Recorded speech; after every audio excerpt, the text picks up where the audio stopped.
Salutare zeuților! Hai să facem o mică analiză și pe BNB, pe Binance Coin.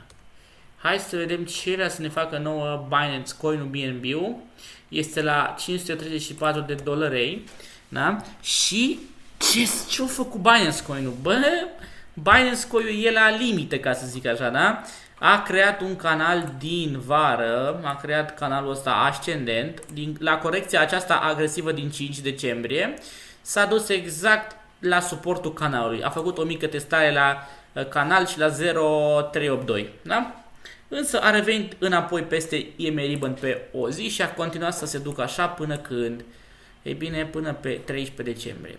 Prima candelă închisă sub EMA Ribbon și o candelă destul de agresivă. După aia nici cum a intrat peste EMA Ribbon, da? 1, 2, 3, 4, 5 zile. Acum suntem pe a 5-a zi. O luat... Ai, ce pose... Așa. O luat ca suport. O luat ca suport suportul canalului, da? Stă pe el. Suntem exact pe suport. Uitați-vă și voi. 1, 2, 3, 4, 5, 6 lumânări pe suport, da? Asta e o lumânare extrem de importantă, segată în 4 ore. Trebuie urmărit cu atenție unde se închide. Uitați-vă și voi. Ia uitați-vă. Pe 4 ore, da? Am închis o dată sub suport, a revenit instant. Deci, uitați-vă și voi, instant am revenit, da? La fel, bam, bam. Și acum suntem exact pe suport aici. Dacă ține, trebuie să ne uităm pe one day aici, da? Dacă ține, o să testeze înapoi EMA Ribbon-ul, da? Adică 550 de dolari.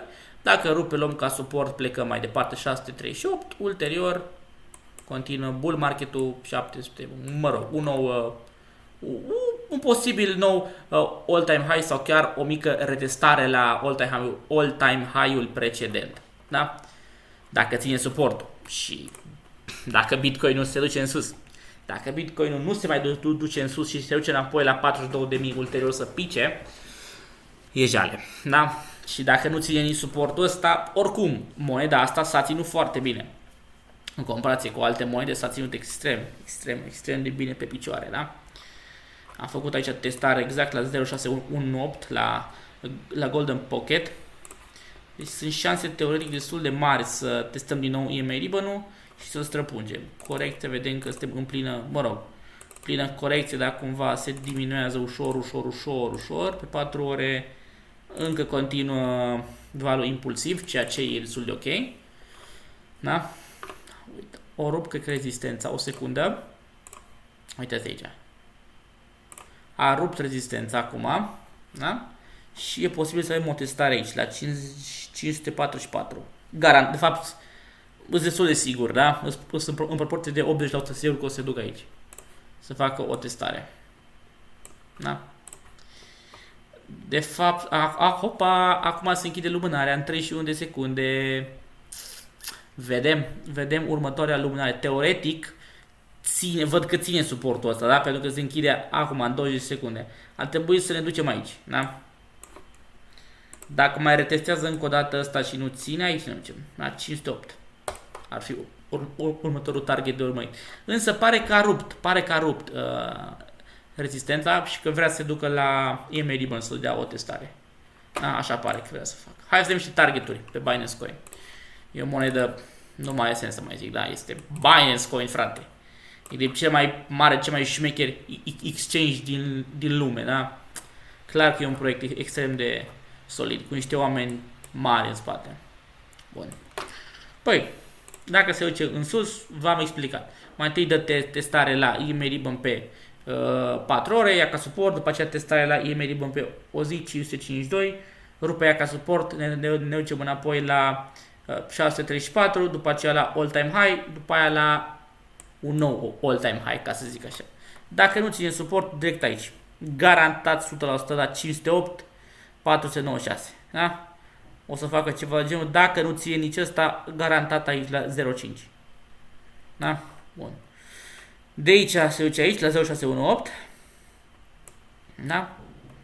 Și mai în jos nu vreau să mă uit, pentru că deja dacă rup 0.5 ăsta, teoretic ar cam fi piața în bear market. Deci doar dacă am intrat într-un bear market văd să rupă nivelul ăsta. Nivelul ăsta. O secundă. Deci personal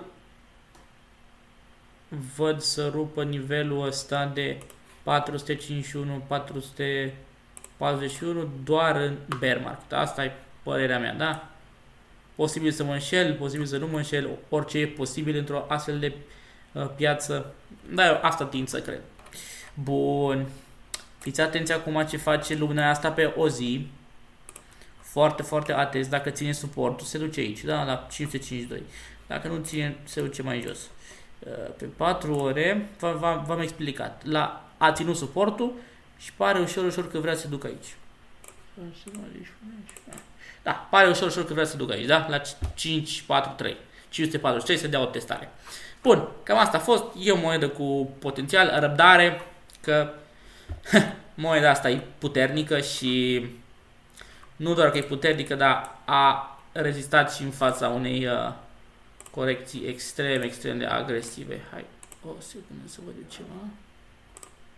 Da, am închis și sub 0, sub EMA 50, da?